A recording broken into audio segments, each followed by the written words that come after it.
News से मैं अटल सुख। सीधी बात खास मुलाकात में आज हम रूबरू कराते हैं भारतीय जनता पार्टी से निर्वाचित राज्यसभा सांसद अजय प्रताप जी से। अजय प्रताप जी लगातार कई वर्षों से भारतीय राजनीति में सक्रिय रहे हैं। भारतीय जनता पार्टी के एक सशक्त संगठक के रूप में जाने जाते हैं। भारतीय जनता पार्टी को मजबूत करने में इन्होंने रात दिन एक कर दिया है। भारतीय जनता पार्टी के कई बड़े पदों में, संगठन के कई बड़े पदों में, जैसे भारतीय जनता पार्टी के ये महामंत्री, प्रदेश महामंत्री और प्रदेश उपाध्यक्ष भी रहे हैं और इन्होंने अपने पदी दायित्व का निर्वहन करते हुए पार्टी को सशक्त और मजबूत किया है। तो आइए सबसे पहले हम स्वागत करते हैं एमपी लाइव न्यूज़ में अजय प्रताप जी का। स्वागत है हमारे चैनल। धन्यवाद जी। हमारे चैनल की पूरी टीम की तरफ से आपको स्वस्थ होने की शुभकामनाएं। बहुत बहुत धन्यवाद आपका। लगातार एक वर्ष से आप अस्वस्थ चल रहे थे और लोगों के स्नेह और ईश्वर की असीम कृपा से आप पूर्णतः स्वस्थ हुए हैं और आज अपने पैतृक गांव में आए हुए हैं, जहां पर कुशल क्षेम जानने के लिए लोगों का जमावड़ा लगा हुआ है। कैसा महसूस कर रहे हैं? अपने लोगों के बीच में आकर हमेशा से अच्छा लगता रहा है और एक लंबे अंतराल के बाद अभी आना हुआ है। बहुत सारे लोग आए, उनसे मिलकर, उनको देखकर प्रसन्नता हुई है। बहुत अच्छा अनुभव कर रहा हूँ। क्योंकि लगातार एक साल से हमारा देश कोरोना महामारी से जूझ रहा है और व्यक्ति के जीवन की अनिश्चितता बनी हुई है। हर व्यक्ति अपने आप को कहीं ना कहीं असुरक्षित महसूस कर रहा है। ऐसी स्थिति में भारतीय जनता पार्टी की सरकार ने जिस तरह से पूरे देश में कोरोना को नियंत्रित करने में यह सफलता हासिल हुई है, इसमें आपका क्या मत है? कोरोना महामारी वैश्विक है, पूरी दुनिया इससे प्रभावित है, लेकिन भारत में प्रधानमंत्री श्री नरेंद्र मोदी जी के नेतृत्व में भारत के लोगों ने बहुत अच्छी तरीके से इस महामारी का मुकाबला किया है।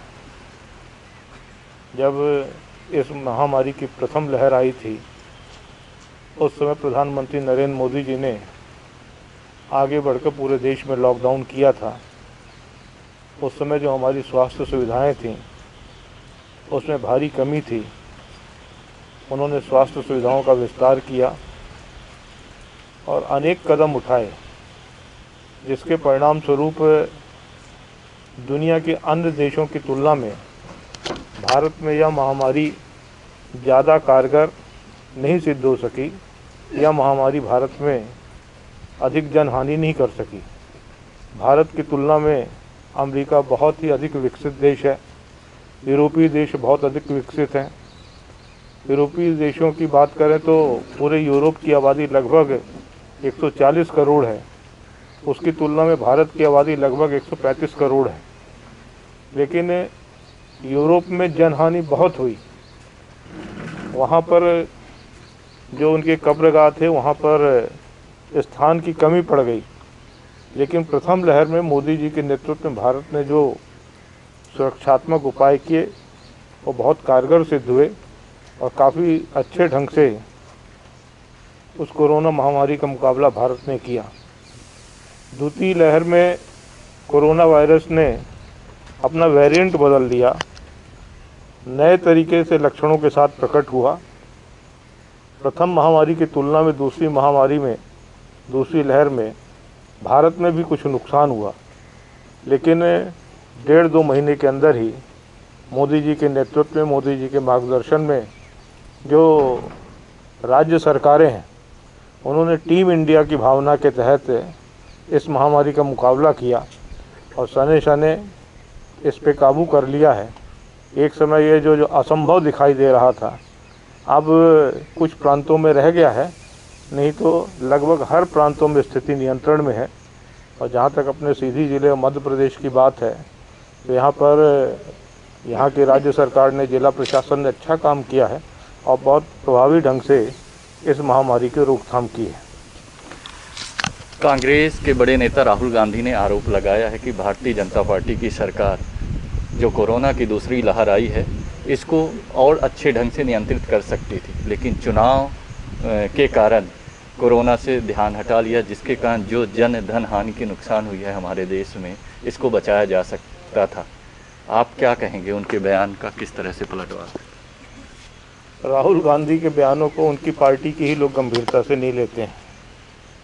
और फिर मैं तो भारतीय जनता पार्टी का कार्यकर्ता हूँ, तो मेरे को गंभीरता से लेने की आवश्यकता नहीं है उनके बयान को। राहुल गांधी आजकल राजनीति के विदूषक बन गए हैं। अब कुछ अटपटा बयान देकर, मनगढ़ंत और सनसनीखेज बयान देकर मीडिया में बना रहना चाहते हैं, चर्चा में बना रहना चाहते हैं, लोगों का ध्यान आकर्षित करना चाहते हैं। जिस चुनाव की चर्चा कर रहे हैं वो कांग्रेस पार्टी के राष्ट्रीय अध्यक्ष रह चुके हैं। इतना संज्ञान उनको होना चाहिए कि चुनाव राज्य सरकार या अथवा केंद्र सरकार नहीं कराती है। चुनाव आयोग एक स्वतंत्र निकाय है और उसके अपने मापदंड हैं। उन मापदंडों के अनुसार समय समय पर लोकतांत्रिक व्यवस्था के अंतर्गत चुनाव कराए जाते हैं। चुनाव आयोग ने चुनाव घोषित किए, चुनाव लड़ने वालों ने उसमें पार्टिसिपेट किया और चुनाव संपन्न हुए।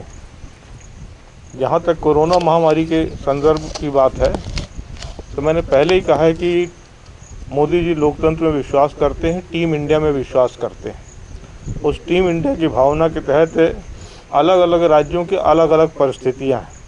सामाजिक परिस्थिति अलग है, भौगोलिक परिस्थिति अलग है, नागरिक परिस्थिति अलग है। इसलिए अलग अलग राज्य अपनी परिस्थितियों के अनुसार इस महामारी का मुकाबला करने के लिए कदम उठाएं। इसके लिए राज्य सरकारों को उन्होंने छूट दिया था, राज्य सरकारों को अधिकृत किया था। राज्य सरकारों ने इस दिशा में काम भी किया और केंद्र सरकार को जो सपोर्ट करना चाहिए था, उदाहरण के लिए कि द्वितीय लहर में ऑक्सीजन की बड़ी चर्चा हुई। मोदी जी ने ऑक्सीजन प्लांट की संख्या बढ़ाने के लिए हर राज्य सरकार को दिसंबर महीने में ही अनुमति दे दी थी। जो भी उसकी वैधानिक प्रक्रिया है उस पूर्ण करने का आग्रह किया था। दो बार, तीन बार उन्होंने स्मरण पत्र भी भेजा था, लेकिन कतिपय राज्य सरकारों ने काम किया और कतिपय राज्य सरकारों ने काम नहीं किया। जिन्होंने काम नहीं किया उनके यहाँ यह महामारी भयावह थी। जिन्होंने काम किया उन्होंने समय रहते इसको नियंत्रित करने में सफलता प्राप्त की। इसलिए राहुल गांधी जी का यह बयान बिल्कुल ही नितांत भ्रामक है और बेमानी है। भारतीय जनता पार्टी के आप कुशल संगठक के रूप में जाने जाते हैं प्रदेश की राजनीति में, और जब जब संगठन ने आपको जो भी दायित्व दिया उसका बखूबी निर्वहन भी किया और संगठन को मजबूत करने में हमेशा आप तत्पर रहे। पूर्व में जो प्रदेश के अध्यक्ष हुए, 2 अध्यक्ष हुए, उन्होंने अपनी टीम में आपको शामिल किया, लेकिन वर्तमान के जो अध्यक्ष है BD शर्मा, उनकी टीम में आपको शामिल नहीं किया गया, क्या कारण? भारतीय जनता पार्टी एक निरंतर गतिमान संगठन है। यह ऐसा संगठन नहीं है कि जो एक बार अध्यक्ष बन गया तो जिंदगी भर के लिए अध्यक्ष बन गया। ना ही यह पार्टी किसी परिवार की पार्टी है कि बाप अध्यक्ष बनेगा तो फिर बेटा अध्यक्ष बनेगा, तो फिर नाती अध्यक्ष बनेगा, तो फिर बहन अध्यक्ष बनेगी, तो फिर पत्नी अध्यक्ष बनेगी। ये पार्टी कार्यकर्ताओं की पार्टी है। पार्टी के अंदर हमारी अपनी संवैधानिक व्यवस्था है। उस व्यवस्था के अनुसार हम लोग समय समय पर अपना सदस्यता अभियान चलाते हैं, चुनाव करते हैं और लगभग सभी कार्यकर्ताओं को अवसर मिलता है। आज जो अध्यक्ष हैं कल नहीं रहेंगे, आज जो महामंत्री हैं उनमें से कल कोई अध्यक्ष बन सकता है, आज जो पदाधिकारी हैं कल उनमें से कोई कार्य समिति का सदस्य बन सकता है, आज जो कार्य समिति के सदस्य हैं कल उनको कोई दूसरी जिम्मेदारी मिलती है। इसीलिए हम कहते हैं कि हमको पद नहीं, हमको दायित्व दिया जाता है, जिम्मेवारी दी जाती है। और जहाँ तक मेरा प्रश्न है तो मैं पिछले लगभग 1.5 साल से गंभीर रूप से स्वास्थ्य समस्याओं से जूझ रहा था। इसके कारण इस अवधि में पार्टी की ओर से मुझको विराम मिला हुआ था। अब मैं कुछ अच्छा महसूस कर रहा हूँ, धीरे धीरे सक्रिय होने का प्रयास कर रहा हूँ और अगर मेरा स्वास्थ्य अनुमति देगा तो मेरा विश्वास है कि पार्टी का मेरे ऊपर विश्वास है। मेरी जिम्मेदारी पार्टी तय करेगी, निश्चित रूप से कुछ न कुछ जिम्मेवारी मुझको सौंपेगी। भारतीय जनता पार्टी के मुख्यमंत्री को लेकर प्रदेश के मुख्यमंत्री को लेकर कई बार कई भ्रामक खबरें मीडिया के सुर्खियों में बनी रहती हैं। कभी तो क्या कारण है कि इस तरह की ये जो खबरें हैं वो सुर्खियों में रहती, कहीं कुछ उथल पुथल तो पार्टी के अंदर नहीं चल रहा है?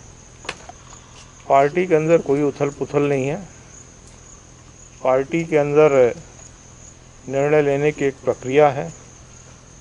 उस प्रक्रिया के अंतर्गत समय समय पर जो वांछित है वो निर्णय होते रहते हैं। जहाँ तक वर्तमान नेतृत्व परिवर्तन का विषय है तो मुझे लगता है कि ये मीडिया की दिमाग की उपज है। पार्टी में कहीं दूर दूर तक इस तरीके की ना तो कोई हलचल थी ना कोई चर्चा थी। शिवराज जी मध्य प्रदेश के मुख्यमंत्री हैं और कल भी शिवराज जी मध्य प्रदेश के मुख्यमंत्री रहेंगे। उनके ही नेतृत्व में हम 2023 का विधानसभा चुनाव भी लड़ेंगे। कोरोना काल में पूरे देश के साथ साथ अपने ज़िले में स्थिति काफ़ी गंभीर हो गई थी, काफ़ी पैनिक हो गई थी। यहाँ भी ऑक्सीजन की अनुपलब्धता हो गई थी, रेमडेसिविर जैसे इंजेक्शन की आपूर्ति नहीं हो पा रही थी।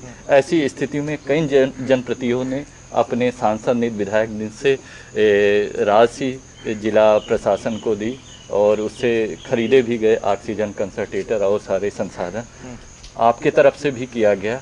और क्या आगे की रणनीति है कि यहाँ का जो स्वास्थ्य का ढांचा है ना, स्वास्थ्य सुविधाएं हैं, वो और मजबूत हो? अब ये स्वास्थ्य क्षेत्र के जो विशेषज्ञ हैं, प्रशासनिक अधिकारी हैं, इस बारे में वो बेहतर सुझाव देंगे कि वो यहाँ पर क्या महसूस करते हैं, क्या आवश्यकता है। एक जनप्रतिनिधि होने के नाते जो बातें उनके द्वारा हम लोगों को बताई जाएगी, सुझाई जाएगी, उन बातों को हम उचित मंच तक पहुँचाएँगे और यहाँ की स्वास्थ्य सुविधाओं के विस्तार के लिए कारगर प्रयास करेंगे। आपसे अब अंतिम प्रश्न, ईश्वर करे आप पूर्णतः स्वस्थ हो जाएं और फिर से अपनी सक्रिय राजनीति में सक्रिय हो जाएं। जो आपके यहाँ के समर्थक हैं क्षेत्र के, सीधी ज़िले के, वो चाहते हैं कि आपका प्रवास समय समय पर यहाँ होता रहे और यहाँ की जो समस्याएं, मूलभूत समस्याएं, चाहे स्वास्थ्य, शिक्षा हो या रोजगार को लेकर हो, तो उसमें भी आपका भी योगदान हो उससे निजात पाने में। तो क्या आपका आगे प्रवास ज़िले में होता रहेगा, आपकी सक्रियता बनेगी? अगर डॉक्टरों की सलाह इसके अनुकूल रहेगी और मेरा स्वास्थ्य अनुमति देगा तो निश्चित रूप से मैं निरंतर आप सबके बीच में आता रहूँगा और अपने सामर्थ्य के अनुसार लोगों की मदद करता रहूँगा। अभी हमारी बात राज्यसभा सांसद अजय प्रताप जी से हुई और उन्होंने कहा है कि अगर हमारा स्वास्थ्य अलाउ करेगा तो मैं समय समय पर यहाँ आऊँगा और यहाँ की लोगों की समस्याओं को दूर करने में भरसक प्रयास करूँगा अपनी सामर्थ्य के अनुसार। आगे भी आपकी अपडेट आप तक लाते रहेंगे और समय समय पर जानकारी देते रहेंगे। तब तक के लिए धन्यवाद।